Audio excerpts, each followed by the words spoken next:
46th President of the United States, Joe Biden. Folks, how are you?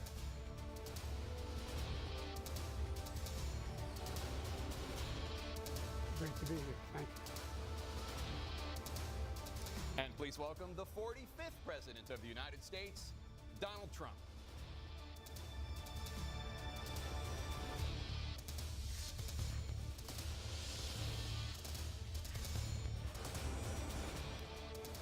Gentlemen, thanks so much for being here. Let's begin the debate, and let's start with the issue that voters consistently say is their top concern, the economy. President Biden, inflation has slowed, but prices remain high. Since you took office, the price of essentials has increased. For example, a basket of groceries that cost $100 then now costs more than $120. And typical home prices have jumped more than 30%. What do you say to voters who feel they are worse off under your presidency than they were under President Trump? We got to take a look at what I was left when I became president, what Mr. Trump left me. We had an economy that was in free fall. The pandemic was so badly handled. Many people were dying. All he said was, it's not that serious. Just inject a little bleach into your arm. You'll be all right. The economy collapsed. There were no jobs. Unemployment rate rose to 15%. It was terrible. And so what we had to do was try to put things back together again. And that's exactly what we began to do. We created 15,000 new jobs. We brought out the position where we have 800,000 new manufacturing jobs. But there's more to be done. There's more to be done. Working class people are still in trouble.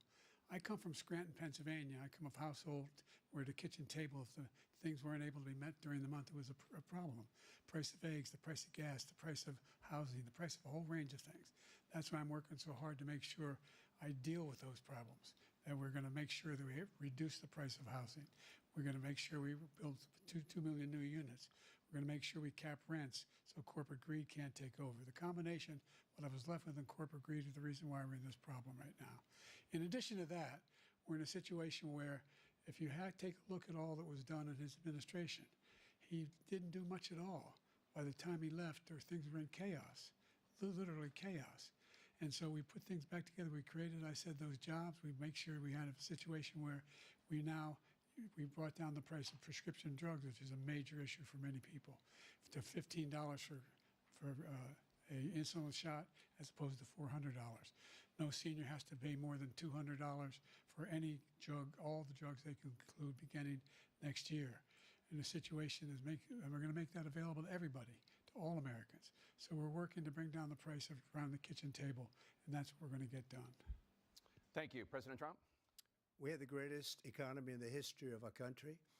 We have never done so well. Everybody was amazed by it. Other countries were copying us. We got hit with COVID, and when we did, we spent the money necessary so we wouldn't end up in a Great Depression, the likes of which we had in 1929. By the time we finished, so we did a great job. We got a lot of credit for the economy, a lot of credit for the military, and no wars, and so many other things. Everything was rocking good. But the thing we never got the credit for, and we should have, is getting us out of that COVID mess. He created mandates that was a disaster for our country. But other than that, we had given them back a country where the stock market actually was higher than pre-COVID, and nobody thought that was even possible. The only jobs he created are for illegal immigrants and bounce-back jobs, a bounce-back from the COVID. He has not done a good job. He's done a poor job, and inflation's killing our country. It is absolutely killing us. Thank you. President Biden? Well, look, the greatest economy in the world, he's the only one who thinks that, I think. I don't know anybody else who thinks he had the greatest economy in the world. And, you know, the fact of the matter is that we found ourselves in a situation where his economy, he rewarded the wealthy. He had the largest tax cut in American history, $2 trillion. He raised a deficit larger than any president has in any one term. He's the only president other than Herbert Hoover who's lost more jobs than he had when he began, since Herbert Hoover. The idea that he did something that was significant. And the military, you know, when he was president, they were still killing people in Afghanistan. He didn't do anything about that. When he was president, we were still finding ourselves in a position where you had a notion that we were this safe country. The truth is, I'm the only president this century that doesn't have this decade, that doesn't have any troops dying anywhere in the world like he did. President Trump, I want to follow up if I can. Am I allowed to respond to him? Well, I'm going to ask you a follow-up. You can do whatever you want with the minute that we give you. I want to follow up. You want to impose a 10% tariff on all goods coming into the U.S.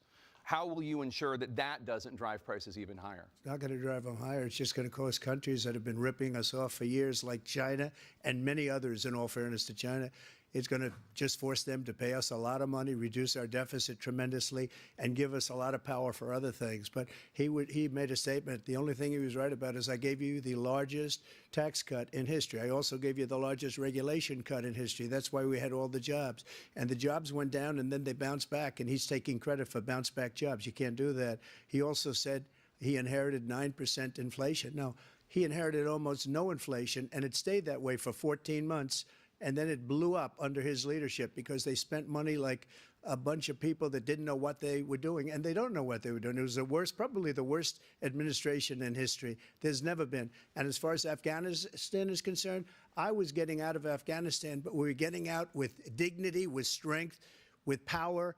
He got out. It was the most embarrassing day in the history of our country's life. President Trump, over the last 8 years, under both of your administrations, the national debt soared to record highs. And according to a new nonpartisan analysis, President Trump, your administration approved $8.4 trillion in new debt, while so far, President Biden, you've approved $4.3 trillion in new debt. So, former President Trump, many of the tax cuts that you signed into law are set to expire next year. You want to extend them and go even further, you say. With the U.S. facing trillion-dollar deficits and record debt, why should top earners and corporations pay even less in taxes than they do now? Because the tax cuts spurred the greatest economy that we've ever seen just prior to COVID. And even after COVID, it was so strong that we were able to get through COVID much better than just about any other country. But we spurred, that tax spurred. Now, when we cut the taxes, as an example, the corporate tax was cut down to 21% from 39%, plus beyond that. We took in more revenue with much less tax, and companies were bringing back trillions of dollars back into our country. The country was going like never before, and we were ready to start paying down debt. We were ready to start using the liquid gold right under our feet, the oil and gas right under our feet. We were going to have something that nobody else has had. We got hit with COVID. We did a lot to fix it. I gave him an unbelievable situation with all of the therapeutics and all of the things that we came up with. We gave him something great. Remember, more people died under his administration, even though we had largely fixed it. More people died under his administration than our administration, and we were right in the middle of it, something which a lot of people don't like to talk about. But he had far more people dying in his administration. He did the mandate, which is a disaster, mandating it. The vaccine went out. He did a mandate on the vaccine, which is the thing that people most objected to about the vaccine. And he did a very poor job, just a very poor job. And I will tell you, not only poor there, but throughout the entire world, we're no longer respected as a country. They don't respect our leadership. They don't respect the United States anymore. We're like a third world nation between weaponization of his election, trying to go after his political opponent, all of the things he's done. We've become like a third world nation, and it's a shame. The damage he's done to our country. And I'd love to ask him, and will, why he allowed millions of people to come in here from prisons, jails, and mental institutions to come into our country and destroy our country. President Trump, we will get to immigration later in this block. President Biden, I want to give you an opportunity to respond to this question about the national debt. He had the largest national debt of any president in a four-year period, number one. Number two, that $2 trillion tax cut benefited the very wealthy. What I'm going to do is fix the tax system. For example, we have 1,000 trillionaires in America. Billionaires in America. And what's happening? They're in a situation where they, in fact, pay 8.2% in taxes. If they just paid 24% or 25%, either one of those numbers, they'd raise $500 million, billion dollars, I should say, in a 10-year period. We'd be able to wipe out his debt. We'd be able to help make sure that all those things we need to do, child care, elder care, making sure that we continue to strengthen our healthcare system, making sure that we're able to make every single solitary person eligible for what I've been able to do with the with the COVID. With dealing with everything we have to do with. Look, if we finally beat Medicare. Thank you, President Biden. President Trump? Well, he's right. He did beat Medicare. He beat it to death, and he's destroying Medicare because all of these people are coming in. They're putting them on Medicare. They're putting them on Social Security. They're going to destroy Social Security. This man is going to single-handedly destroy Social Security. These millions and millions of people coming in, they're trying to put them on Social Security. He will wipe out Social Security. He will wipe out Medicare. So he was right in the way he finished that sentence. And it's a shame. What's happened to our country in the last 4 years is not to be believed. Foreign countries, I'm friends with a lot of people, they cannot believe what happened to the United States of America. We're no longer respected. They don't like us. We give them everything they want, and they think we're stupid. They think we're very stupid people. What we're doing for other countries, and they do nothing for us. What this man has done is absolutely criminal. Thank you, President Trump. Dana? This is the first presidential election since the Supreme Court overturned Roe v. Wade. This morning, the court ruled on yet another abortion case, temporarily allowing emergency abortions to continue in Idaho, despite that state's restrictive ban. Former President Trump, you take credit for the decision to overturn Roe v. Wade, which returned the issue of abortion to the states. Correct. However, the federal government still plays a role in whether or not women have access to abortion pills. They're used in about 2/3 of all abortions. As president, would you block abortion medication? First of all, the Supreme Court just approved the abortion pill, and I agree with their decision to have done that, and I will not block it. And if you look at this whole question that you're asking, complex but not really complex. 51 years ago, you had Roe v. Wade, and everybody wanted to get it back to the states. Everybody, without exception. Democrats, Republicans, liberals, conservatives, everybody wanted it back. Religious leaders. And what I did is I put 3 great Supreme Court justices on the court, and they happened to vote in favor of killing Roe v. Wade and moving it back to the states. This is something that everybody wanted. Now, 10 years ago or so, they started talking about how many weeks and how many this, getting into other things. But every legal scholar throughout the world, the most respected, wanted it brought back to the states. I did that. Now the states are working it out. If you look at Ohio, it was a decision that was an end result that was a little bit more liberal than you would have thought. Kansas, I would say the same thing. Texas is different. Florida is different. But they're all making their own decisions right now. And right now, the states control it. That's the vote of the people. Like Ronald Reagan, I believe in the exceptions. I am a person that believes. And frankly, I think it's important to believe in the exceptions. Some people, you have to follow your heart. Some people don't believe in that. But I believe in the exceptions for rape, incest, and the life of the mother. I think it's very important. Some people don't. Follow your heart. But you have to get elected also. And because that has to do with other things. You got to get elected. The problem they have is they're radical because they will take the life of a child in the 8th month, the 9th month, and even after birth. After birth, if you look at the former governor of Virginia, he was willing to do this. He said, we'll put the baby aside and we'll determine what we do with the baby, meaning we'll kill the baby. What happened is we brought it back to the states, and the country is now coming together on this issue. It's been a great thing. Thank you. President Biden? It's been a terrible thing, what you've done. The fact is that the vast majority of constitutional scholars supported Roe when it was decided, supported Roe. And that's this idea that they're all against it is just ridiculous. And this is the guy who says the states should be able to have it. We're in a state where in 6 weeks, you don't even know whether you're pregnant or not, but you cannot see a doctor and have him decide on what your circumstances are, whether you need help. The idea that states are able to do this is a little like saying we're going to turn civil rights back to the states, let each state have a different rule. Look, there's so many young women who have been, including a young woman who just was murdered, and he went to the funeral. The idea that she was murdered by an immigrant coming in, they talk about that. But here's the deal. There's a lot of young women are being raped by their in-laws, by their spouses, brothers and sisters, it's just ridiculous, and they can do nothing about it. And they try to arrest them when they cross state lines. Thank you. There have been many young women murdered by the same people he allows to come across our border. We have a border that's the most dangerous place anywhere in the world. Consider the most dangerous place anywhere in the world. And he opened it up, and these killers are coming into our country, and they are raping and killing women. And it's a terrible thing. As far as the abortion is concerned, it is now back with the states. The states are voting. In many cases, it's frankly a very liberal decision. In many cases, it's the opposite. But they're voting, and it's bringing it back to the vote of the people, which is what everybody wanted, including the founders, if they knew about this issue, which, frankly, they didn't. But they would have, everybody wanted it brought back. Ronald Reagan wanted it brought back. He wasn't able to get it. Everybody wanted it brought back, and many presidents had tried to get it back. I was the one to do it. And again, this gives it the vote of the people, and that's where they wanted it. Every legal scholar wanted it that way. Staying on the topic of abortion, President Biden, 7 states, I'll let you do that. This is the same topic. 7 states have no legal restrictions on how far into a pregnancy a woman can obtain an abortion. Do you support any legal limits on how late a woman should be able to terminate a pregnancy? I supported Roe v. Wade, which had 3 trimesters. The first time is between the woman and the doctor.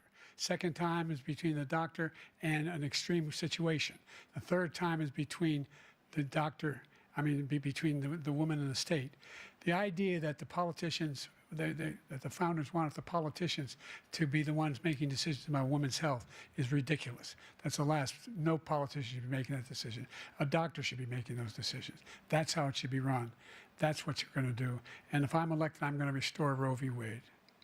So that means he can take the life of the baby in the 9th month and even after birth, because some states, Democrat-run, take it after birth. Again, the former governor of Virginia, put the baby down, then we decide what to do with it. So he's willing to, as we say, rip the baby out of the womb in the 9th month and kill the baby. Nobody wants that to happen, Democrat or Republican. Nobody wants it to happen. That is simply not true. The Roe v. Wade does not provide for that. That's not the circumstance. Only if a woman's life is in danger, she's going to die. That's the only circumstance in which that can happen. But we are not for late-term abortion, period. Period, period. Under Roe v. Wade, you have late-term abortion. You can do whatever you want, depending on the state. You can do whatever you want. We don't think that's a good thing. We think it's a radical thing. We think the Democrats are the radicals, not the Republicans. For 51 years, that was the law. 51 years, constitutional scholarship said it was the right way to go.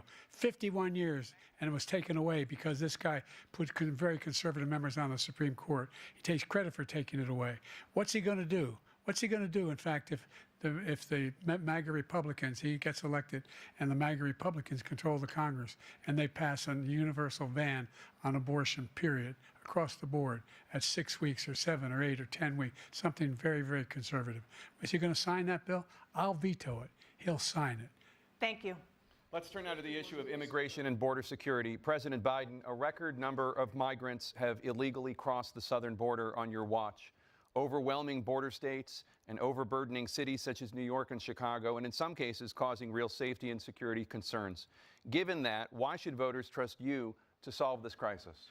Because we worked very hard to get a bipartisan agreement that not only changed all of that, it made sure that we are in a situation where you had no circumstance where they could come across the border with the number of border police there are now. We significantly increased the number of asylum officers. By the way, the Border Patrol endorsed my position. In addition to that, we found ourselves in a situation where when he was president, he was separating babies from their mothers, putting them in cages, making sure the families were separated. That's not the right way to go. What I've done since I've changed the law, what's happened? I've changed it in a way that now you're in a situation where there are 40% fewer people coming across the border illegally. That's better than when he left office. And I'm going to continue to move until we get the total ban on the total initiative relative to what we can do with more Border Patrol and more asylum officers. President Trump? I really don't know what he said at the end of that sentence. I don't think he knows what he said either. Look, we had the safest border in the history of our country. The border, all he had to do was leave it. All he had to do was leave it. He decided to open up our border, open up our country to people that are from prisons, people that are from mental institutions, insane asylum, terrorists. We have the largest number of terrorists coming into our country right now, all terrorists, all over the world, not just in South America, all over the world. They come from the Middle East, everywhere. All over the world, they're pouring in. And this guy just left it open. And he didn't need legislation because I didn't have legislation. I said, close the border. We had the safest border in history. In that final couple of months of my presidency, we had, according to Border Patrol, who is great, and by the way, who endorsed me for president, but I won't say that, but they endorsed me for president. Brandon, just speak to him. But look, we had the safest border in history. Now we have the worst border in history. There's never been anything like it. And people are dying all over the place, including the people that are coming up in Thank you, caravans. President Trump. President Biden? The only terrorist who's done anything crossing the border is one who came along and killed three, under his administration, killed an Al-Qaeda person come in his administration, killed three American soldiers. That's the only terrorist that's there. I'm not saying that no terrorist ever got through, but the idea they're emptying their prisons, we're welcoming these people, that's simply not true. There's no data to support what he said. Once again, he's exaggerating, he's lying. President Trump, staying on the topic of immigration, you've said that you're going to carry out, quote, the largest domestic deportation operation in American history, unquote. Does that mean that you will deport every undocumented immigrant in America, including those who have jobs, including those whose spouses are citizens, and including those who have lived here for decades? And if so, how will you do it? Just 1 second. He said we killed 3 people. The people we killed are al-Baghdadi and Soleimani, the 2 greatest terrorists, biggest terrorists anywhere in the world, and it had a huge impact on everything, not just border, on everything. He's the one that killed people with the bad water, including hundreds of thousands of people dying, and also killing our citizens when they come in. We are living right now in a rat's nest. They're killing our people in New York, in California, in every state in the union, because we don't have borders anymore. Every state is now a border. And because of his ridiculous, insane, and very stupid policies, people are coming in and they're killing our citizens at a level that we've never seen. We call it migrant crime. I call it Biden migrant crime. They're killing our citizens at a level that we've never seen before. And you're reading it like these 3 incredible young girls over the last few days. One of them, I just spoke to the mother, and they just had the funeral for this girl, 12 years old. This is horrible what's taken place. What's taken place in our country, we're literally an uncivilized country now. He doesn't want it to be. He just doesn't know. He opened the borders. Nobody's ever seen anything like. And we have to get a lot of these people out, and we have to get them out fast because they're going to destroy our country. Just take a look at where they're living. They're living in luxury hotels in New York City and other places. Our veterans are on the street. They're dying because he doesn't care about our veterans. He doesn't care. He doesn't like the military at all, and he doesn't care about our veterans. Nobody been worse. I had the highest approval rating for veterans taking care of the VA. He has the worst. He's gotten rid of all the things that I approved, choice that I got through Congress, all of the different things I approved, they abandoned. We had by far the highest, and now it's down in less than half because he's done all these great things that we did. And I think he did it just because I approved it, which is crazy. But he has killed so many people at our border by allowing all of these people to come in. And it's a very sad day in America. President Biden, you have the mic. Every single thing he said is a lie. Every single one. For example, veterans are a hell of a lot better off since I passed the PACT Act. 1 million of them now have insurance, and their families have it. Their families have it because what happened, whether it was Agent Orange or burn pits, they're all being covered now. And his group opposed that. We're also in a situation where we have great respect for veterans. My son spent a year in Iraq, living next to one of those burn pits, came back with stage 4 glioblastoma. I was recently in France for D-Day, and I spoke all about those heroes that died. I went to the World War I cemetery he refused to go to. He was standing with his 4-star general, and he told me, he said, I don't want to go in there because they're a bunch of losers and suckers. My son was not a loser, was not a sucker. You're the sucker. You're the loser. President Trump? First of all, that was a made-up quote, suckers and losers. They made it up. It was in a third-rate magazine that's failing, like many of these magazines. He made that up. He put it in commercials. We've notified him. We had 19 people that said I didn't say it. And think of this.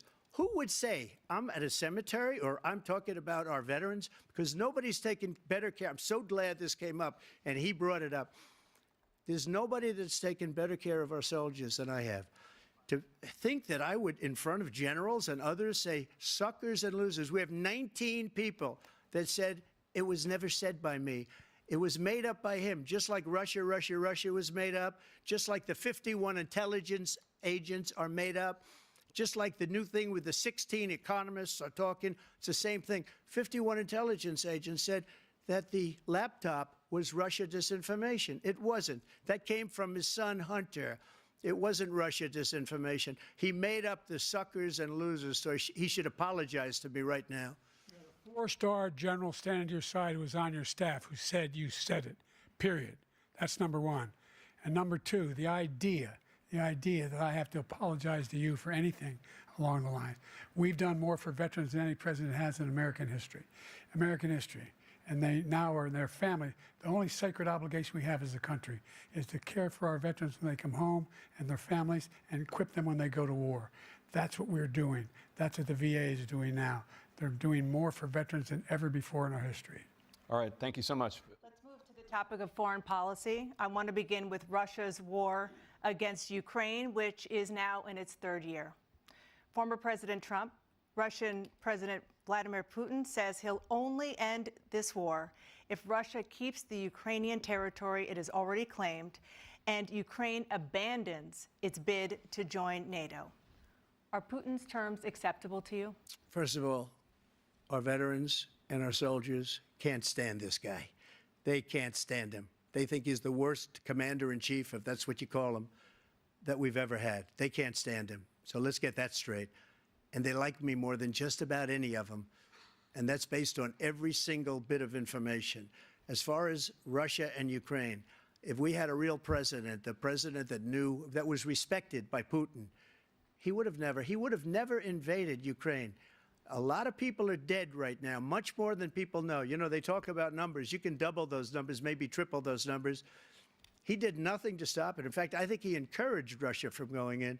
I'll tell you what happened. He was so bad with Afghanistan. It was such a horrible embarrassment, most embarrassing moment in the history of our country, that when Putin watched that and he saw the incompetence, that he should have fired those generals, like I fired the one that you mentioned. And so he's got no love lost, but he should have fired those generals. No general got fired for the most embarrassing moment in the history of our country, Afghanistan, where we left billions of dollars of equipment behind. We lost 13 beautiful soldiers, and 38 soldiers were obliterated. And by the way, we left people behind, too. We left American citizens behind. When Putin saw that, he said, you know what? I think we're going to go in and maybe take this was his dream. I talked to him about it, his dream. The difference is he never would have invaded Ukraine, never. Just like Israel would have never been invaded in a million years by Hamas. You know why?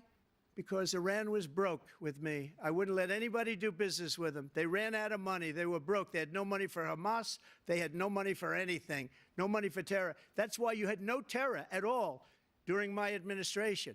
This place, the whole world is blowing up under him. President Biden? I've never heard so much malarkey in my whole life. Look, the fact of the matter is that we're in a situation where, let's take the last point first. Iran attacked American troops, caused brain damage for a number of these troops, and he did nothing about it. Recently, not when he was president. They attacked. He said they're just having headaches. That's all it is. He didn't do a thing when the attack took place, number one. Number two, we got over 100,000 Americans and others out of Afghanistan during that airlift. Number three, we found ourselves in a situation where, if you take a look at what Trump did in Ukraine, this guy told Trump, do whatever you want, and do whatever you want. And that's exactly what Trump did to Putin, encourage him, do whatever you want. And he went in. And listen to what he said when he went in. He was going to take Kyiv in 5 days, remember? Because it's part of the old Soviet Union. That's what he wanted to reestablish. Kyiv, and he in fact didn't do it at all. He wasn't able to get it done, and they've lost thousands and thousands of troops, 500,000 troops. President Trump, I as never come back said to you that. for 1 minute, I just want to go back to my original question, which is, are Putin's terms acceptable to you? Keeping the territory in Ukraine? No, they're not acceptable. But look, This is a war that never should have started. If we had a leader in this war, he led everybody along. He's given $200 billion now or more to Ukraine. He's given $200 billion. That's a lot of money. I don't think there's ever been anything like it. Every time that Zelensky comes to this country, he walks away with $60 billion. He's the greatest salesman ever. And I'm not knocking him. I'm not knocking anything. I'm only saying the money that we're spending on this war, and we shouldn't be spending, it should have never happened. I will have that war settled between Putin and Zelensky as president-elect before I take office on January 20th. I'll have that war settled. People being killed so needlessly, so stupidly, and I will get it settled, and I'll get it settled fast before I take office. President Biden, you have a minute. The fact is that Putin is a war criminal. He's killed thousands and thousands of people. And he has made one thing clear. He wants to reestablish what was part of the Soviet Empire, not just a piece. He wants all of Ukraine. That's what he wants. And then do you think he'll stop there? Do you think he'll stop when if he takes Ukraine? What do you think happens to Poland? What do you think of Belarus? What do you think happens to those NATO countries? And so if you want a war, you ought to find out what he's going to do, because if in fact he does what he says and walks away, and by the way, all that money we give Ukraine are from weapons we make here in the United States. We give them the weapons, not the money at this point. And our NATO allies have produced as much funding for Ukraine as we have. That's why we're strong. Thank you. Moving on to the Middle East. In October, Hamas attacked Israel, killing more than 1,000 people and taking hundreds of hostages. Among those held and thought to still be alive are 5 Americans. Israel's response has killed thousands of Palestinians and created a humanitarian crisis in Gaza. President Biden, you've put forward a proposal to resolve this conflict, but so far Hamas has not released the remaining hostages, and Israel is continuing its military offensive in Gaza. So what additional leverage will you use to get Hamas and Israel to end the war? You have 2 minutes. Number one, everyone from the United Nations Security Council straight through to the G7 to the Israelis and Netanyahu himself have endorsed the plan I put forward, which has 3 stages to it. The first stage is trade the hostages for a ceasefire. Second phase is a ceasefire with additional conditions. The third phase is the end of the war. The only one who wants the war to continue is Hamas. Number one, they're the only ones standing out. We're still pushing hard to get them to accept. In the meantime, what's happened? In Israel, we're finding that the only thing I've denied Israel was 2,000-pound bombs. They don't work very well in populated areas. They kill a lot of innocent people. We're providing Israel with all the weapons they need and when they need them. And by the way, I'm the guy that organized the world against Iran when they had a full-blown intercontinental ballistic missile attack on Israel. No one was hurt. No one Israeli was accidentally killed, and it just stopped. We saved Israel. We are the biggest producer of support for Israel of anyone in the world. And so there are 2 different things. Hamas cannot be allowed to be continued. We continue to send our experts and our intelligence people as to how they can get Hamas like we did bin Laden. You don't have to do it. And by the way, they've been greatly weakened, Hamas, greatly weakened, and they should be. They should be eliminated. But you've got to be careful for using certain weapons among population centers. Just going back to Ukraine for 1 second. We have an ocean separating us. The European nations together have spent $100 billion, or maybe more than that, less than us. Why doesn't he call them and say, you got to put up your money like I did with NATO? I got them to put up hundreds of billions of dollars. The Secretary General of NATO said Trump did the most incredible job I've ever seen. They wouldn't have any, they were going out of business. We were spending almost 100% of the money was paid by us. He didn't do that. He's getting all, you got to ask these people to put up the money. We're over $100 billion more spent, and it has a bigger impact on them because of location, because we have an ocean in between.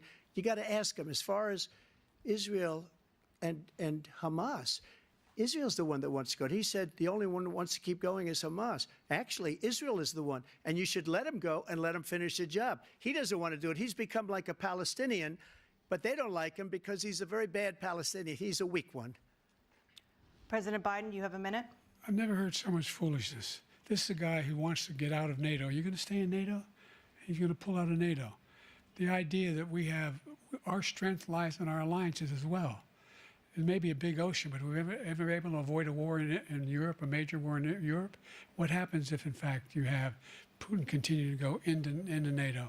We have an Article 5 agreement. Attack on one is attack on all. You want to start the nuclear war he keeps talking about, go ahead. Let Putin go in and control Ukraine and then move on to Poland and other places. You see what happens then. He has no idea what the hell he's talking about. And by the way, I got 50 other nations around the world to support Ukraine, including Japan and South Korea, because they understand that this kind of dislocation has a serious threat to the whole world peace. No major war in Europe has ever been able to be contained just to Europe.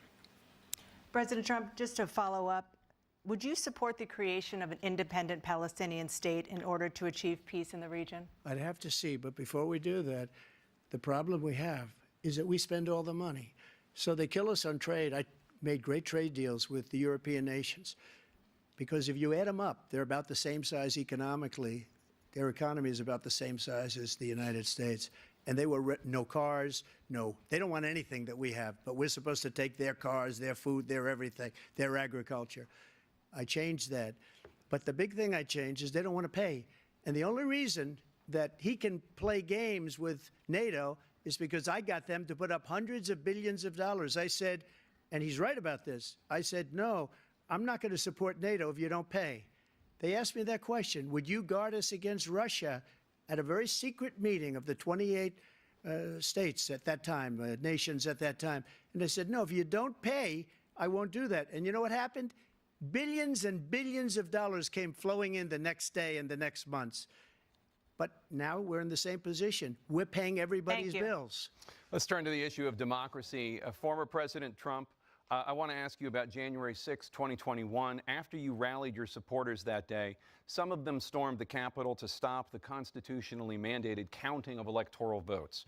As president, you swore an oath to, quote, preserve, protect, and defend, unquote, the Constitution.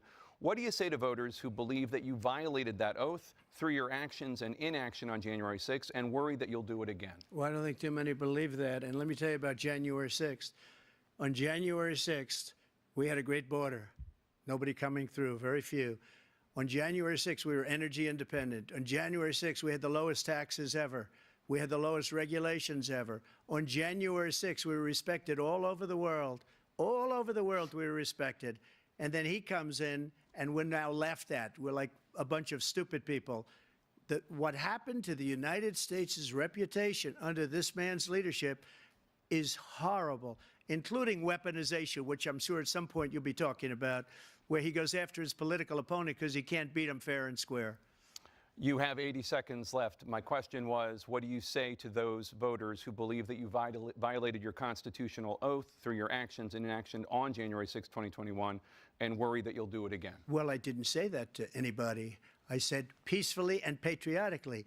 And Nancy Pelosi, if you just watched the news from 2 days ago, on tape to her daughter, who's a documentary filmmaker, they say, but she's saying, oh, no, it's my responsibility. I was responsible for this. Because I offered her 10,000 soldiers or National Guard, and she turned them down. And the mayor in writing, by the way, the mayor in writing turned it down, the mayor of D.C. They turned it down. I offered 10,000 because I could see, I had virtually nothing to do. They asked me to go make a speech. I could see what was happening. Everybody was saying they're going to be there on January 6th. They're going to be there. And I said, you know what? There's a lot of people coming. You could feel it. You could feel it too, and you could feel it. And I said, they ought to have some National Guard or whatever. And I offered it to her. And she now admits that she turned it down. And it was the same day she was, I don't know, she can't be very happy with her daughter because it made her into a liar. She said, I take full responsibility for January 6th. President Biden? Look, he encouraged those folks to go up on Capitol Hill, number one. I sat in the dining room off the Oval Office. He sat there for 3 hours watching, being begged by his vice president and a number of his colleagues on the Republican side as well to do something, to call for a stop, to end it. Instead, they talked about these people being patriots and great patrons of America. In fact, he says he'll now forgive them for what they've done. They've been convicted. He says he wants to commute their sentences and say that no. But he went to every single court in the nation. I don't know how many cases, scores of cases, including the Supreme Court, and they said, no, this guy is responsible for doing what was done. He did do a damn thing, and these people should be in jail, and they should be the ones who are being held accountable. And he wants to let them all out, and now he says if he loses again, such a whiner that he is, that it could be a bloodbath. Thank you, President Biden. President Trump? What they've done to some people that are so innocent, you ought to be ashamed of yourself. What you have done, how you've destroyed the lives of so many people. When they ripped down Portland, when they ripped down many other cities, you go to Minnesota, Minneapolis, what they've done there with the fires all over the city. If I didn't bring in the National Guard, that city would have been destroyed. When you look at all of they took over big chunks of Seattle. I was all set to bring in the National Guard. They heard that, they saw them coming, and they left immediately. What he said about this whole subject is so off. Peacefully patriotic. One other thing. The Unselect Committee, which is basically two horrible Republicans that are all gone now, out of office, and Democrats, all Democrats, they destroyed and deleted all of the information they found because they found out we were right. We were right. And they deleted and destroyed all of the information. They should go to jail for that. If a Republican did that, they'd go to jail. Thank you, President Trump. President Biden, I want to give you a minute. The only person on this stage is a convicted felon is the man I'm looking at right now. And the fact of the matter is, what he's telling you is simply not true. The fact is that there was no effort on his part to stop what was going on up in Capitol Hill. And all those people, every one of those who were convicted, deserves to be convicted. The idea that they didn't kill somebody, just went in and broke down doors, broke the windows, occupied offices, turned over desks, turned them over statues. The idea that those people are patriots? Come on. When I asked him the first two debates we had, first time around, I said, will you denounce the Proud Boys? He said, no, I'll tell them to stand by. The idea he's refusing, will you denounce these guys? Will you denounce the people we're talking about now? Will you denounce the people who attacked that Capitol? What are you going to do? I'm going to give you a minute, President Trump, for a follow-up question I have. After a jury convicted you of 34 felonies last month, you said if reelected, you would, quote, have every right to go after, unquote, your political opponents. You just talked about members of the Select Committee on January 6th going to jail. Your main political opponent is standing on stage with you tonight. Can you clarify exactly what it means about you feeling you have every right to go after your political opponents? Well, I said my retribution is going to be success. We're going to make this country successful again, because right now it's a failing nation. My retribution is going to be success. But when he talks about a convicted felon, his son is a convicted felon at a very high level. His son is convicted, going to be convicted probably numerous other times. Should have been convicted before, but his Justice Department let the statute of limitations lapse on the most important things. But he could be a convicted felon as soon as he gets out of office. Joe could be a convicted felon with all of the things that he's done. He's done horrible things. All of the death caused at the border, telling the Ukrainian people that we're going to want $1 billion or you change the prosecutor.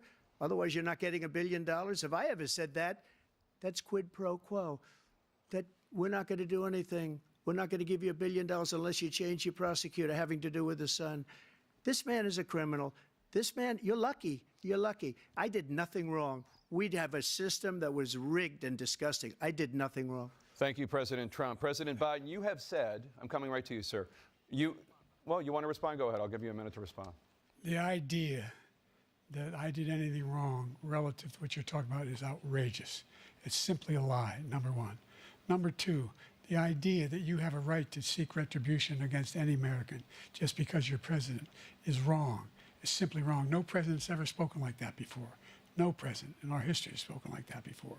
Number three, the crimes that you are still charged with, and think of all the civil penalties you have. How many billions of dollars do you owe in civil penalties for for molesting a woman in public, for doing a whole range of things, of having sex with a porn star on the night while your wife was pregnant.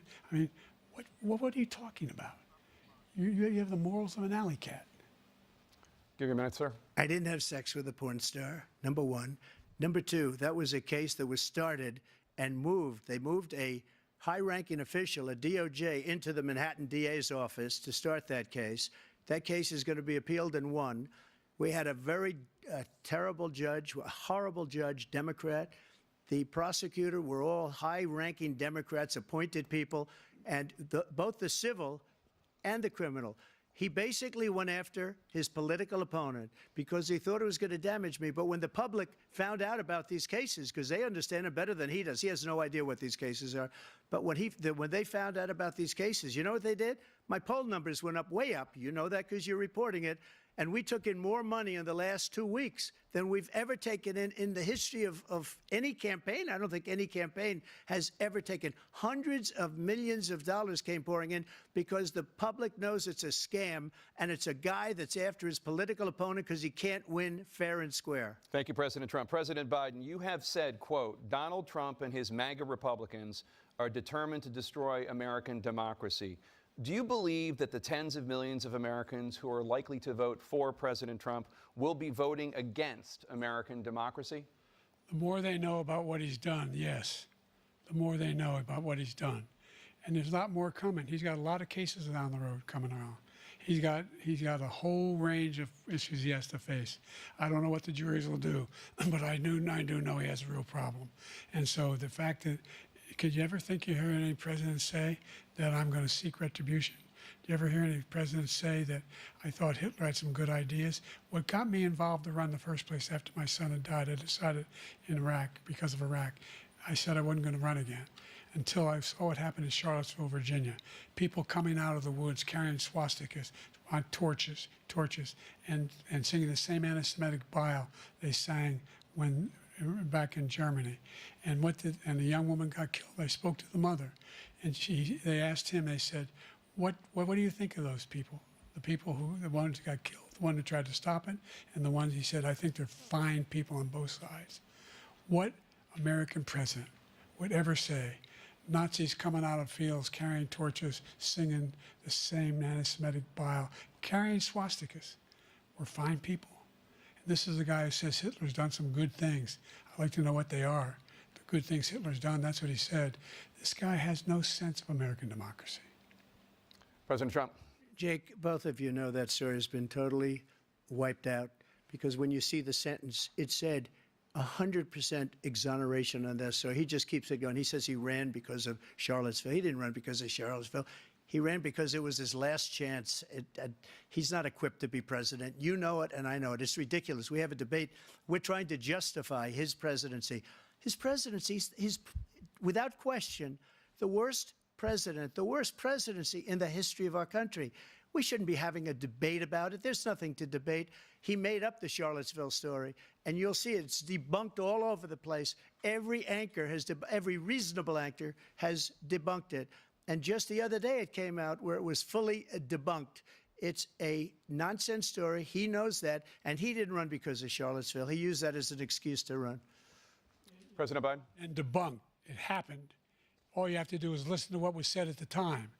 And the idea that somehow that's the only reason I ran because I was worried a guy like this guy could get elected. If he thought they were good people coming out of that forest, carrying those woods, carrying those torches, then he didn't deserve to be president. Didn't deserve to be president at all. And the idea that he's talking about all this being fabricated, we saw with our own eyes. We saw what happened on January 6th. We saw the people breaking through the windows.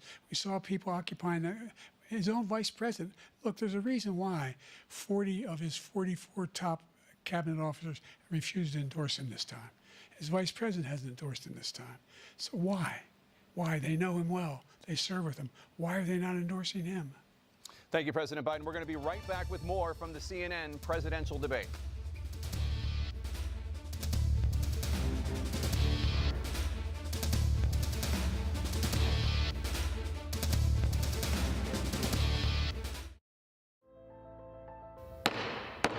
The House will be in order.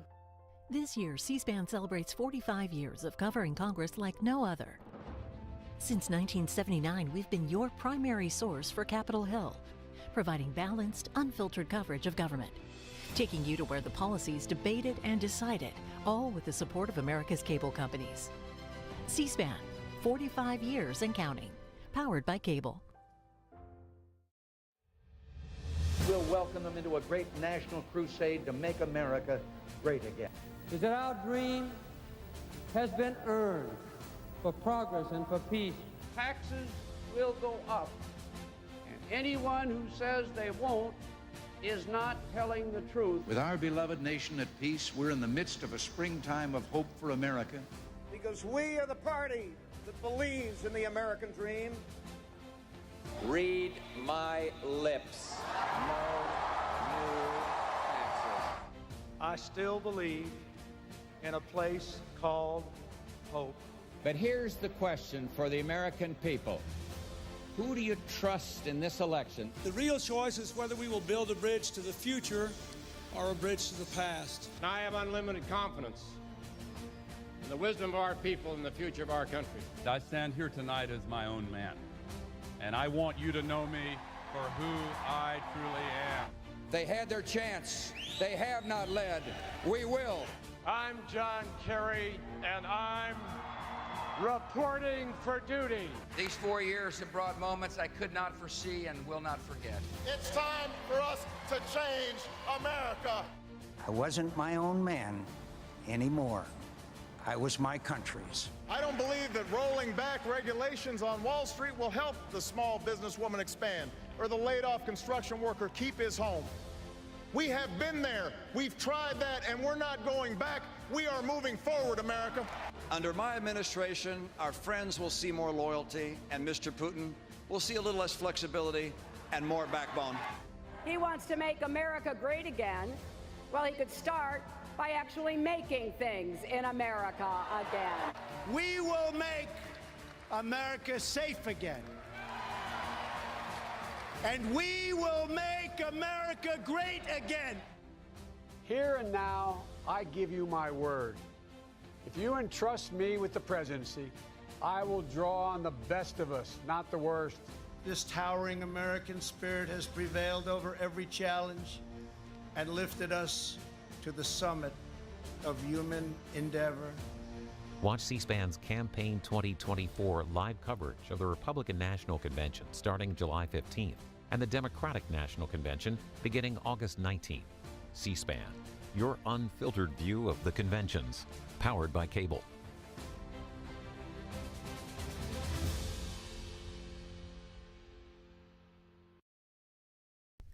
And in just a moment, our simulcast of the CNN presidential debate between President Biden and former President Trump will resume. This is happening live from CNN studios in Atlanta.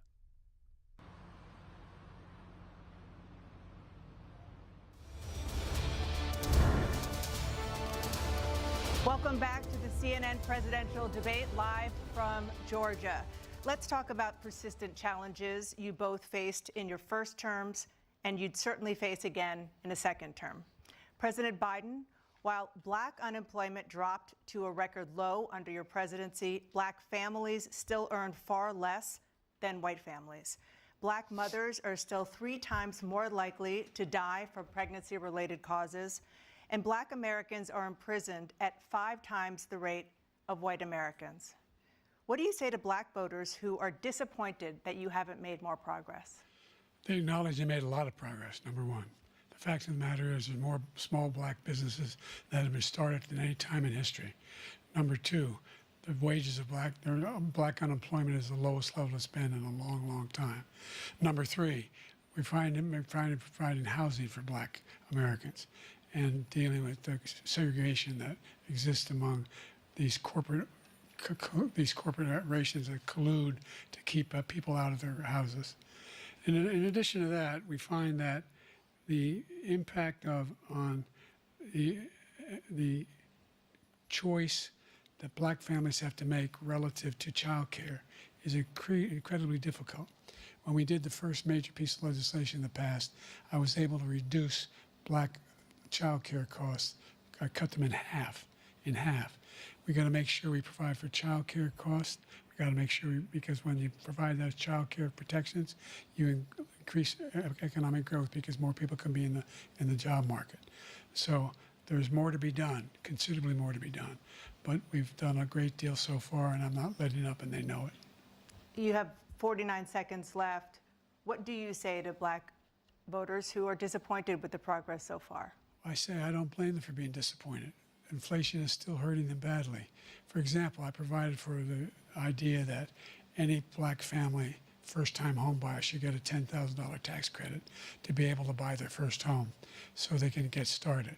I made sure that we're in a situation where all those black families and those black individuals who provided had to take out student loans that were ballooning, that if they were engaged in nursing, doctor, and anything having to do with volunteerism, if they paid their bills for 10 years on their student debt, all the rest was forgiven after 10 years. Millions have benefited from that. And we're going to do a whole lot more for black families. Thank you, President Trump.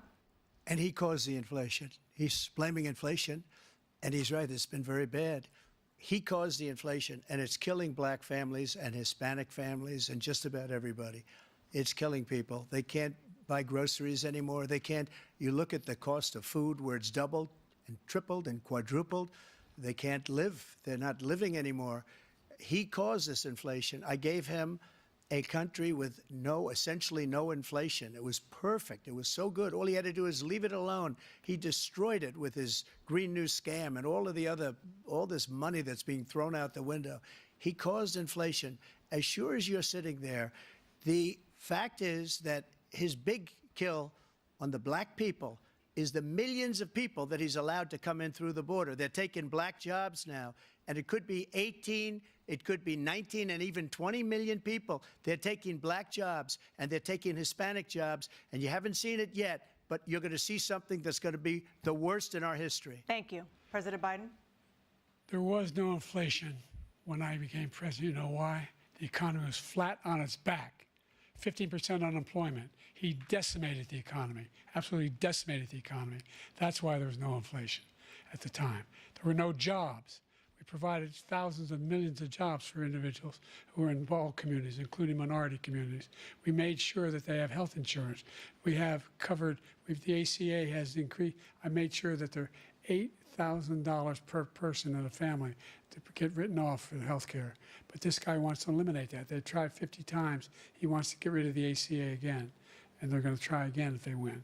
You find ourselves in a position where the idea that we're not doing anything, we put more police on the street than any administration has. He wants to cut the cops.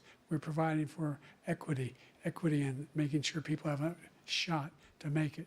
There's a lot going on, but in inflation, he caused it by his tremendous malfeasance in the way he handled the pandemic. Thank you. Another persistent challenge is the climate crisis. 2023 was the hottest year in recorded history, and communities across the country are confronting the devastating effects of extreme heat, intensifying wildfires, stronger hurricanes, and rising sea levels. Former President Trump, you've vowed to end your opponent's climate initiatives, but will you take any action as president to slow the climate crisis? Well, let me just go back to what he said about the police, how close the police are to him. Almost every police group in the nation from every state is supporting Donald J. Trump. Almost every police group.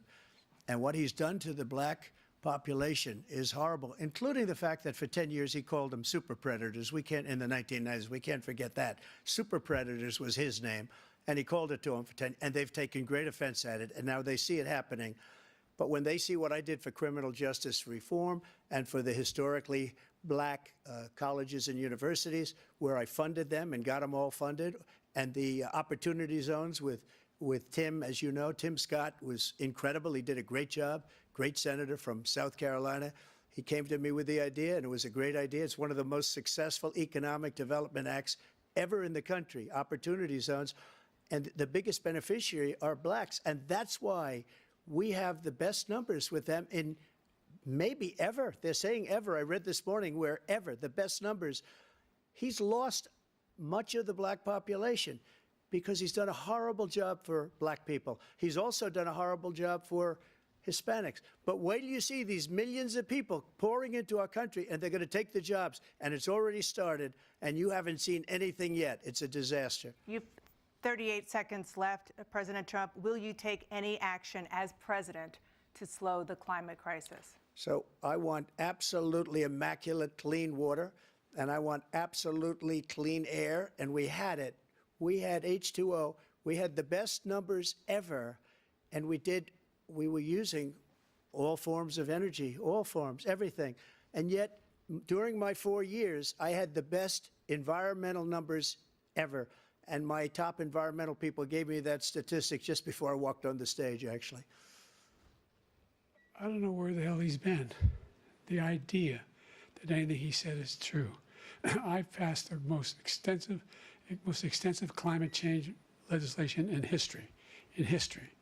We find ourselves, and by the way, black colleges, I came up with $15 billion for HBCUs, historic black universities and colleges, because they don't have the kind of contributors that they have to build these laboratories and the like.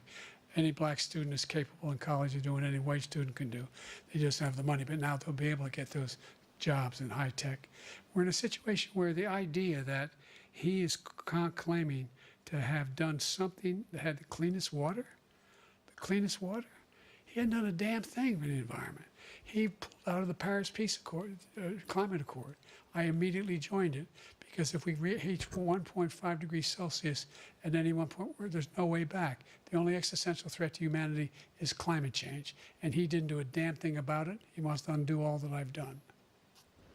The Paris Accord was going to cost us $1 trillion, and China nothing, and Russia nothing, and India nothing.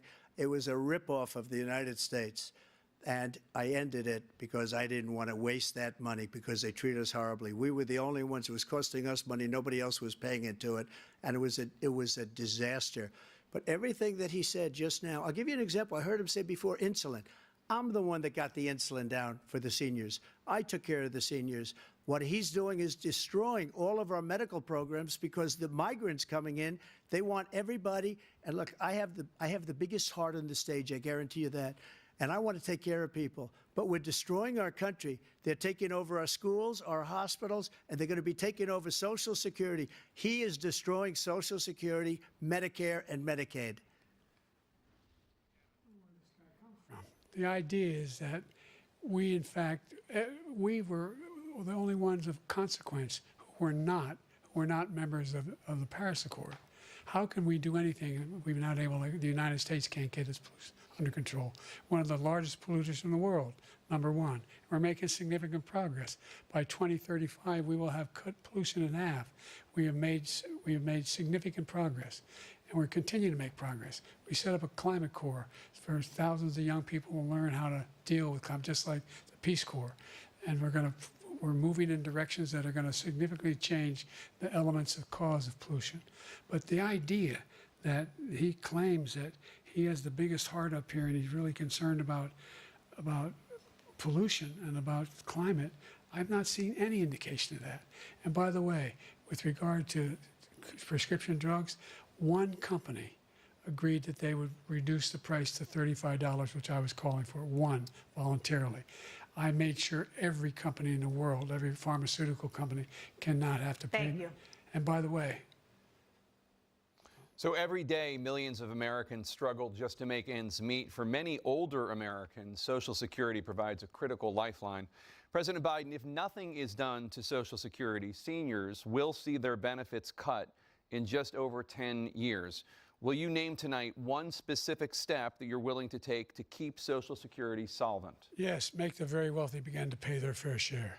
Right now, everybody making under $170,000 pays 6% of their income, of their paycheck, every single time they get a paycheck from the time of the first one they get when they're 18 years old.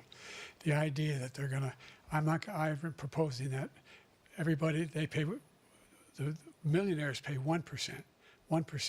So no one I would not raise the cost of Social Security for anybody under $400,000. After that, I began to make the wealthy begin to pay their fair share by increasing from 1% beyond to be able to guarantee the program for life. So you still have 82 seconds left. Are there any other measures that you think that would be able to help keep Social Security solvent, or is that one enough? Well, no, that one enough will keep it solvent, but the biggest thing I'll do if we defeat this man, because he wants to get rid of Social Security. He thinks there's plenty to cut in Social Security. He's wanted to cut Social Security and Medicare both times. And that's what, and if you look at the program put forward by the House Republican caucus that he, I believe, supports, is in fact want to cut it as well. The idea that we don't need to protect our seniors is ridiculous. And by the way, the American public has greater health care coverage today than ever before. And on the ACA, as I said, you're in a circumstance where 400,000 people, 40 million people would not have insurance because they have a pre-existing condition. Only thing that allows them to have that insurance is the fact that they, in fact, are part of the ACA. And by the way, the other thing is, we're in a situation where I talk about education for black communities. I've raised the amount of money for Pell Grants by another $8,000. So anybody making under $70,000 a year is going to be able to get $15,000 toward their tuition. He just doesn't know what he's talking about. Thank you, President Biden. President Trump. So I've dealt with politicians all my life. I've been on this side of the equation for the last 8 years. I've never seen anybody lie like this guy. He lies. I've never seen it. He could look you in the face about so many other things, too. And we mentioned the laptop. We mentioned Russia, Ukraine. Everything he does is a lie. It's misinformation and disinformation. The losers and suckers story that he made up is a total lie on the military. It's a disgrace. But Social Security, he's destroying it because millions of people are pouring into our country, and they're putting them onto Social Security. They're putting them onto Medicare, Medicaid. They're putting them in our hospitals. They're taking the place of our citizens. What they're doing to the VA, to our veterans, is unbelievable. Our veterans are living in the street, and these people are living in luxury hotels. He doesn't know what he's doing, and it's really coming back. I've never seen such anger in our country before. President Biden? The idea that veterans are not being taken care of, I told you before. And by the way, when I said suckers and losers, he acknowledged after that he fired that general. That general got fired because he's the one that acknowledged that that's what he said. He was the one standing with Trump when he said it, number one. Number two, the idea that we're going to be in a situation where all these millions and millions, the way he talks about it, illegal aliens are coming into the country and taking away our jobs. There's a reason why we have the fastest growing economy in the world, the reason why we have the most successful economy in the world. We're doing better than any other nation in the world.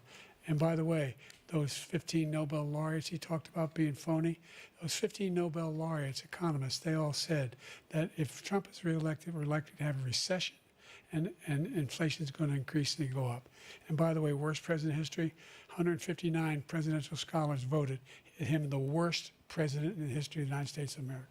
President Biden, thank you so much. Let's turn to the cost of child care, which many American families struggle to afford. President Trump, both you and President Biden have tried to address this issue, but the average cost of child care in this country has risen to more than $11,000 a year per child. For many families, the cost of child care for 2 children is more than their rent. In your second term, what would you do to make child care more affordable? Just to go back, the general got fired because he was no good. And if he said that, that's why he made it up. But we have 19 people that said I didn't say it, and they're very highly respected, much more so than him. The other thing is, he doesn't fire people. He never fired people. I've never seen him fire anybody. I did fire a lot. I fired Comey because he was no good. I fired a lot of the top people at the FBI, drained the swamp. They were no good. Not easy to fire people. You'd pay a price for it, but they were no good. I inherited these people. I didn't put him there. I didn't put Comey there. He was no good. I fired him. This guy hasn't fired anybody. He never fires. He should have fired every military man that was involved with that the Afghanistan horror show, the most embarrassing moment in the history of our country. He didn't fire. Did you fire anybody? Did you fire anybody that's on the border, that's allowed us to have the worst border in the history of the world? Did anybody get fired for allowing 18 million people, many from prisons, many from mental institutions? Did you fire anybody that allowed our country to be destroyed? Joe, our country is being destroyed as you and I sit up here and waste a lot of time on this debate. This shouldn't be a debate. He is the worst president. He just said about me because I said it. But look, he's the worst president in the history of our country. He's destroyed our country. Now, all of a sudden, he's trying to get a little tough on the border. He came out with a nothing deal, and it reduced it a little bit, like this much. It's insignificant. He wants open borders. He wants our country to either be destroyed or he wants to pick up those people as voters.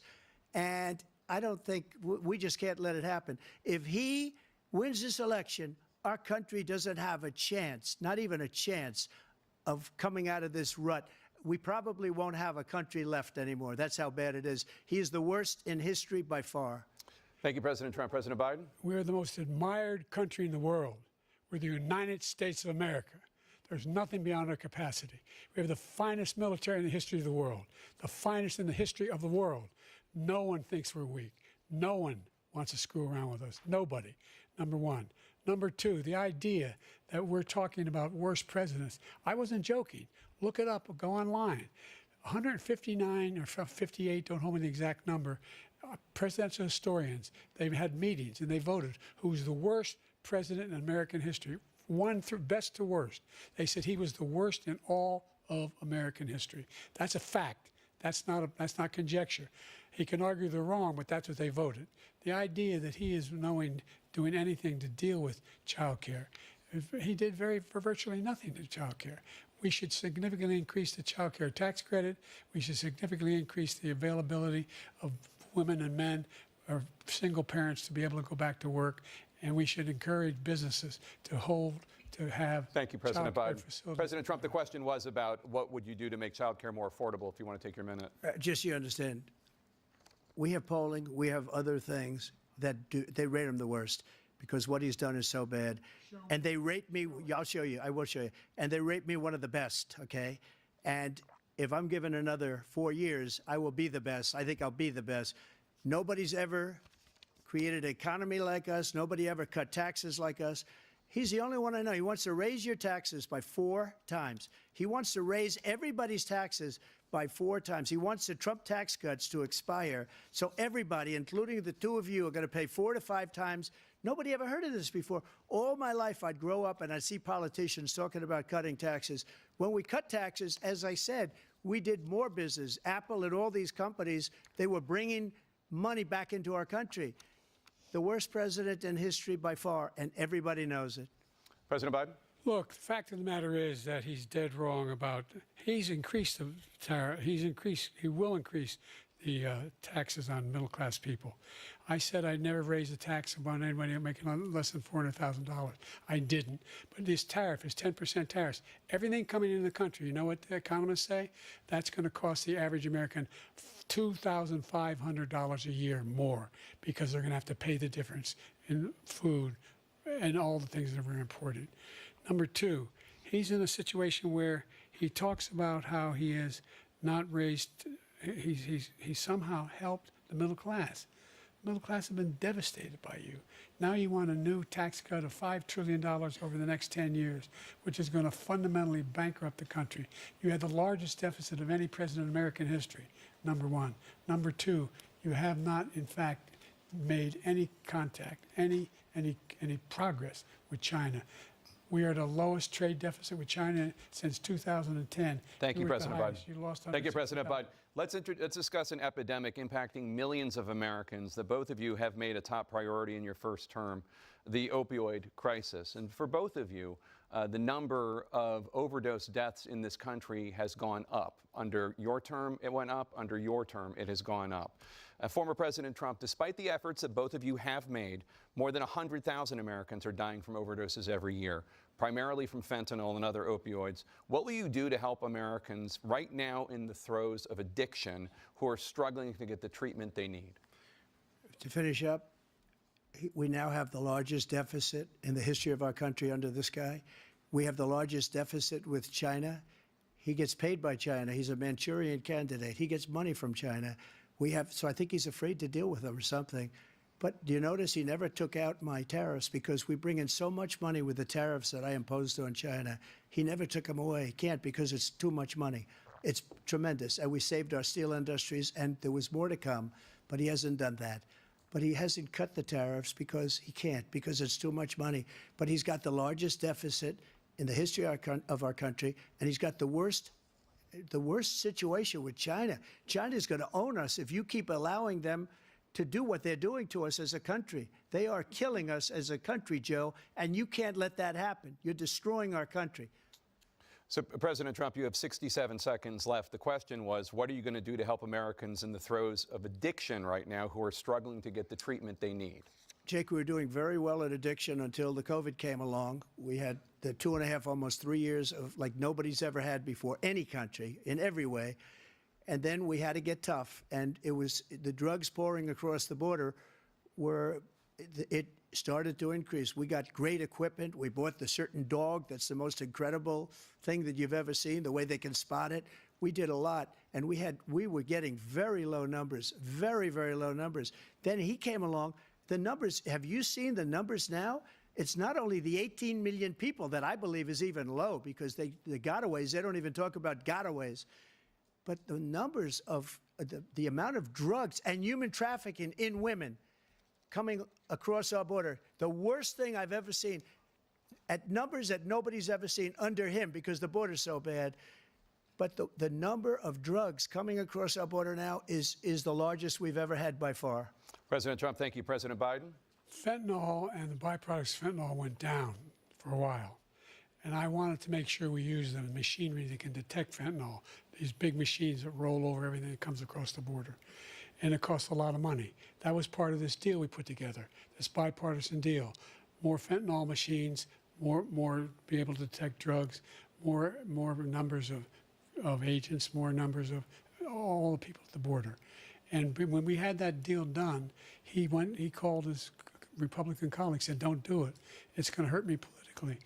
No, he never argued it's not a good bill. It's a really good bill. We need those machines. We need those machines. And we're coming down very hard in every country in Asia in terms of precursors for fentanyl. And Mexico is working with us to make sure they don't have the technology to be able to put it together. That's what we have to do. We need those machines.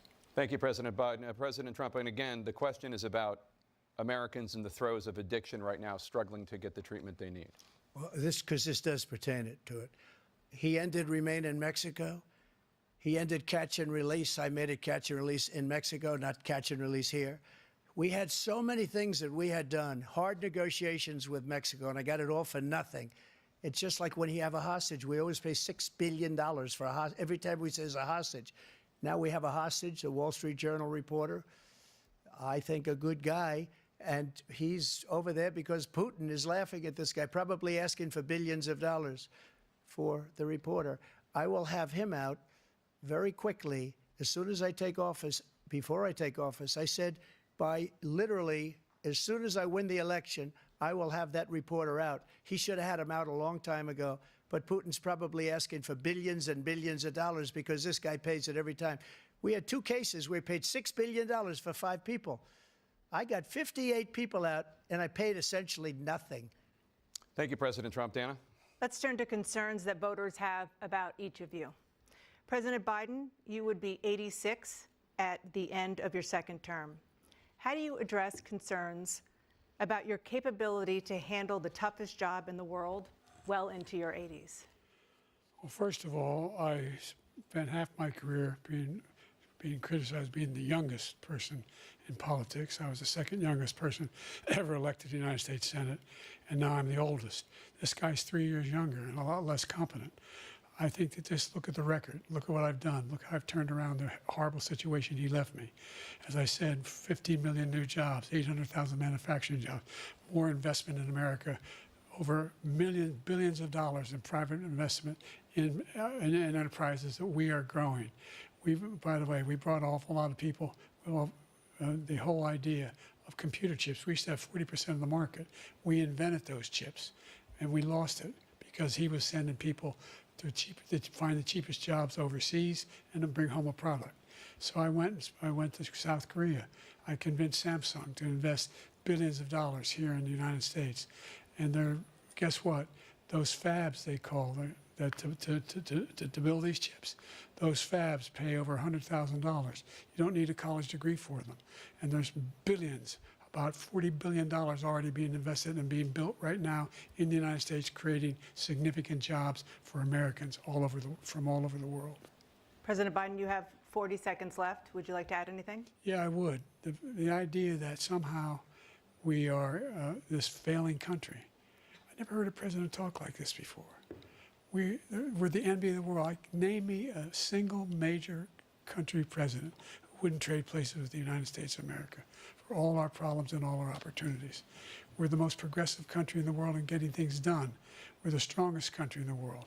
We're a country in the world who keeps our word, and everybody trusts us, all of our allies, and those who he coddles up to, from Kim Jong-un, who he sends love letters to, and Putin, etc. They don't want to screw around with us. Thank you. Former President Trump, to follow up, you would be 82 at the end of your second term. What do you say to voters who have concerns about your capabilities to serve? Well, I took 2 tests, cognitive tests. I aced them, both of them, as you know. We made it public. He took none. I'd like to see him take one, just one, a real easy one. Like go through the first 5 questions. He couldn't do it. But I took 2 cognitive tests. I took physical exams every year. And, you know, we knock on wood wherever we may have wood, that I'm in very good health. I just won 2 club championships, not even senior, 2 regular club championships. To do that, you have to be quite smart, and you have to be able to hit the ball a long way. And I do it. He doesn't do it. He can't hit a ball 50 yards. He challenged me to a golf match. He can't hit a ball 50 yards. I think I'm in very good shape. I feel that I'm as in good a shape as I was 25, 30 years ago. Actually, I'm probably a little bit lighter, but I'm in as good a shape as I was years ago. I feel very good. I feel the same. But I was willing to take a cognitive test. And you know what? If I didn't do well, I aced him. Dr. Ronnie Jackson, who's a great guy when he was White House doctor. And then I took another one, a similar one. And one of them said they've never seen anybody ace him. Thank you. President Biden? You can see he is 6'5" and only 223 pounds, or 235 pounds. Well, you said 6'4", 200. Well, anyway, that's it. Anyway, just take a look at what he says he is, and take a look at what he is. Look, I'd be happy to have a driving contest with him. I got my handicap, which when I was vice president, down to a 6. But by the way, I told you before, I'm happy to play golf if you carry your own bag. Think you can do it? That's the biggest lie that he's a 6 handicap of all. I was an 8 handicap. Yeah. 8. Never. But I have, you know how many? I've seen you swing. I know you swing. Okay, let's not act like children. President Trump, we're going to turn Let's not act like children. to a specific concern that voters have about you.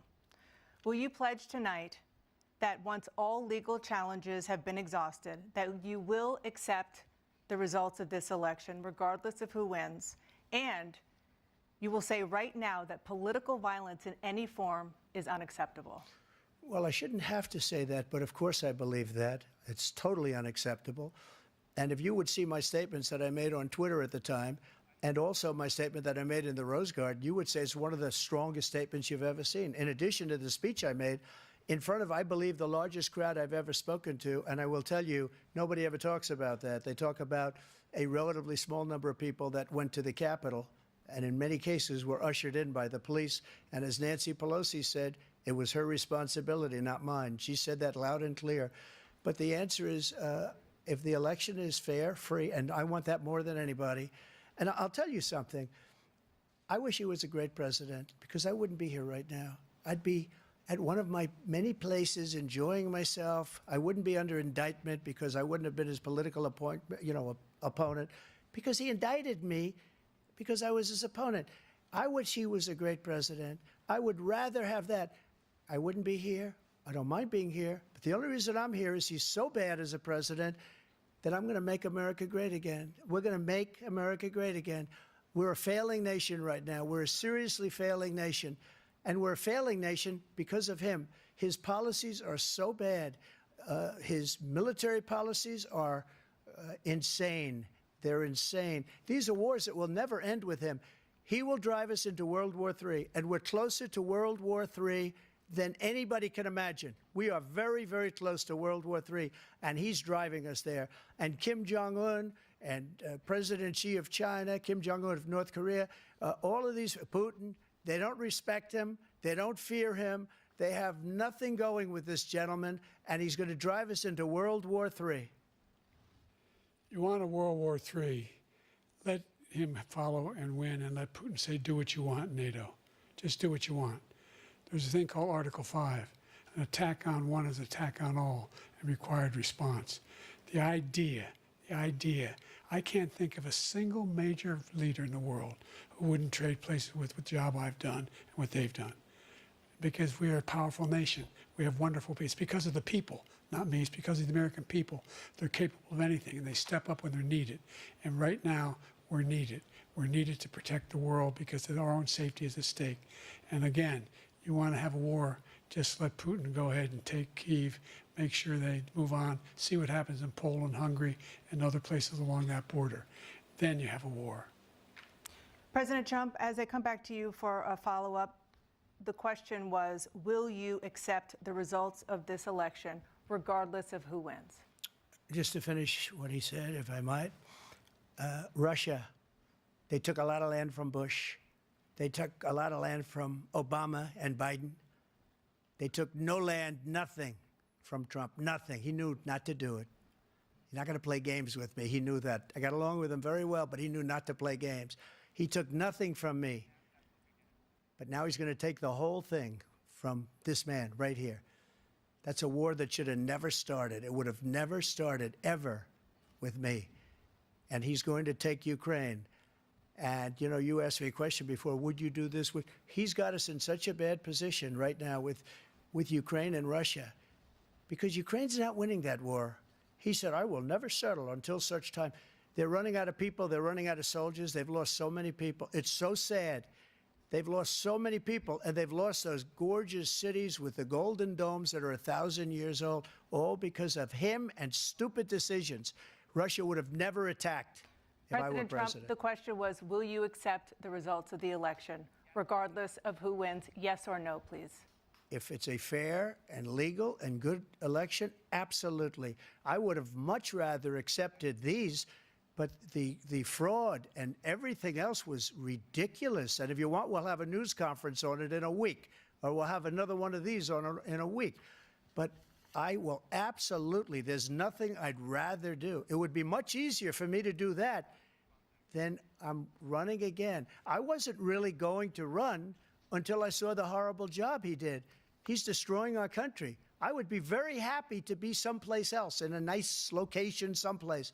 And again, no indictments, no political opponent stuff, because it's the only way he thinks he can win. But unfortunately, it's driven up my numbers and driven them up to a very high level because the people understand it.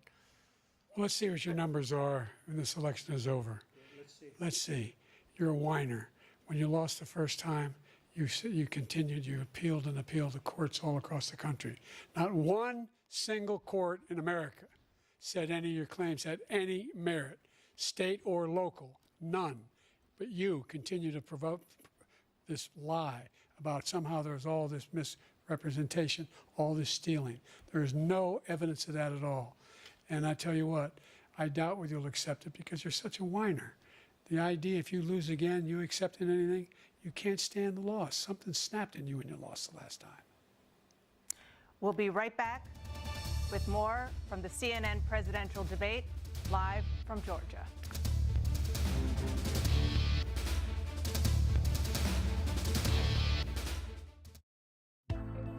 C-SPAN Now is a free mobile app featuring your unfiltered view of what's happening in Washington, live and on demand. Keep up with the day's biggest events with live streams of floor proceedings and hearings from the U.S. Congress, White House events, the courts, campaigns, and more from the world of politics, all at your fingertips. You can also stay current with the latest episodes of Washington Journal and find scheduling information for C-SPAN's TV networks and C-SPAN Radio, plus a variety of compelling podcasts. C-SPAN Now is available at the Apple Store and Google Play. Scan the QR code to download it for free today or visit our website, cspan.org/cspan now. C-SPAN Now, your front row seat to Washington, anytime, anywhere. We'll welcome them into a great national crusade to make America great again. Is that our dream has been earned for progress and for peace. Taxes will go up, and anyone who says they won't is not telling the truth. With our beloved nation at peace, we're in the midst of a springtime of hope for America. Because we are the party that believes in the American dream. Read my lips. No new taxes. I still believe in a place called hope. Here's the question for the American people. Who do you trust in this election? The real choice is whether we will build a bridge to the future or a bridge to the past. And I have unlimited confidence in the wisdom of our people and the future of our country. I stand here tonight as my own man. They had their chance. They have not led. We will. I'm John Kerry, and I'm reporting for duty. These 4 years have brought moments I could not foresee and will not forget. It's time for us to change America. I wasn't my own man anymore. I was my country's. We have been there. We've tried that, and we're not going back. We are moving forward, America. Under my administration, our friends will see more loyalty, and Mr. Putin will see a little less flexibility and more backbone. He wants to make America great again. Well, he could start by actually making things in America again. We will make America safe again. And we will make America great again. If you entrust me with the presidency, I will draw on the best of us, not the worst. This towering American spirit has prevailed over every challenge.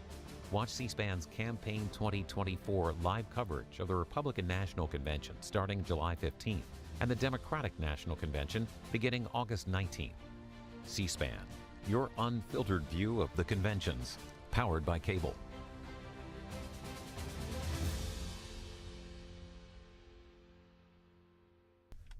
Once again, waiting for the CNN presidential debate between President Biden and former President Trump to resume. A reminder that we will get your reaction to what you've seen and heard tonight as soon as the debate is over. Our live simulcast continues from Atlanta in just a moment.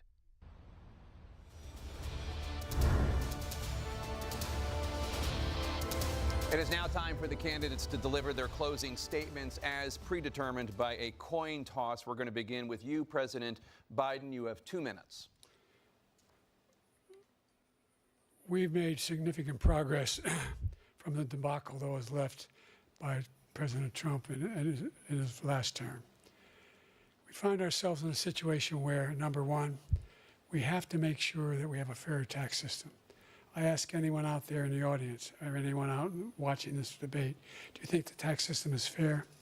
The fact is that I said nobody even making under $400,000 had a single penny increase in their taxes and will not. And if I'm reelected, that'll be the case again.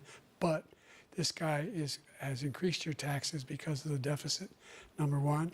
He's increased inflation because of the debacle he left after the way he handled the pandemic. And he finds himself in a position where he now wants to tax you more by putting a 10% tariff on everything that comes into the United States of America. What I did, when, for example, he wants to get rid of the ability of Medicare for us to be able to negotiate drug prices with the big pharma companies. Well, guess what? We got it down to $35 for insulin instead of $400. No more than $2,000 for every senior, no matter how much prescription they need. You know what that did? That reduced the federal debt by $160 billion over 10 years because the government doesn't have to pay the exorbitant prices. I'm going to make that available to every senior all along. It's happening now, and everybody in America. He wants to get rid of that. I'm going to make sure that we have child care. We're going to significantly increase the credit people have for child care. I'm going to make sure we do something about what we're doing on lead pipes and all the things that are causing health problems for people across the country. We're going to continue to fight to bring down inflation and give people a break. Thank you, President Biden. President Trump, you now have 2 minutes for your closing statement. Like so many politicians, this man is just a complainer. He said, we want to do this, we want to do that, we want to get rid of this tax, that tax. But he doesn't do anything. He doesn't do, all he does is make our country unsafe by allowing millions and millions of people to pour in. Our military doesn't respect him. We look like fools in Afghanistan. We didn't stop Israel. It was such a horrible thing that would have never happened. It should have never happened. Iran was broke. Anybody that did business with Iran, including China, they couldn't do business with the United States. They all passed. Iran was broke. They had no money for Hamas or Hezbollah, for terror, no money whatsoever. Again, Ukraine should have never happened. He talks about all this stuff, but he didn't do it. For 3.5 years, we're living in hell. We have the Palestinians and we have everybody else rioting all over the place. You talk about Charlottesville. This is 100 times Charlottesville, 1,000 times. The whole country is exploding because of you, because they don't respect you, and they have to respect their president, and they don't respect you throughout the world. What we did was incredible. We rebuilt the military. We got the largest tax cut in history, the largest regulation cut in history. The reason he's got jobs is because I cut the regulations that gave jobs, but he's putting a lot of those regulations back on. All of the things that we've done, nobody's never seen anything like, even from a medical standpoint, right to try, where we can try space-age materials instead of going to Asia or going to Europe and trying to get, when you're terminally ill, now you can go and you can get something. You sign a document. They've been trying to get it for 42 years. But you know what we did for the military was incredible. Choice for our soldiers, where our soldiers, instead of waiting for 3 months to see a doctor, can go out and get themselves fixed up and readied up and take care of themselves, and they're living. And that's why I had the highest approval rating in the history of the VA. So all of these things, we're in a failing nation, but it's not going to be failing anymore. We're going to make it great again. Thank you, former President Trump, President Biden. Stay with us because we have full analysis of this debate. Anderson Cooper and Aaron Burnett starts now on